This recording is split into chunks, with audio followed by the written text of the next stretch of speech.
ইনকিলাব মঞ্চের মুখপাত্র এবং ঢাকা ৮ আসনের সম্ভাব্য স্বতন্ত্র প্রার্থী শরীফ ওসমান হাদির ওপর গুলি চালিয়েছে সন্ত্রাসীরা।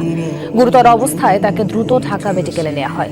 হাসপাতাল পরিচালক যমুনা টেলিভিশনকে জানিয়েছেন, মস্তিষ্কে গুলি থাকায় তাকে লাইফ সাপোর্টে রাখা হয়েছে। দুপুর ২:৩০টার দিকে রাজধানীর বিজয়নগর এলাকায় গুলিবিদ্ধ হন হাদি।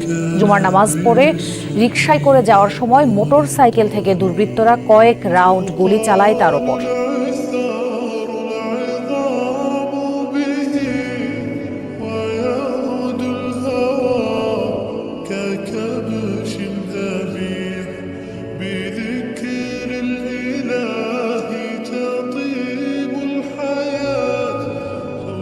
যেই রাঘব বোয়ালরা তাদের ছানাপোনা পাঠিয়ে চাঁদাবাজি করাবেন ঢাকা ৮-এর মধ্যে, আমি সংসদে দাঁড়াইয়া বিসমিল্লাহ বইলা প্রত্যেকের নাম প্রকাশ করে দিই।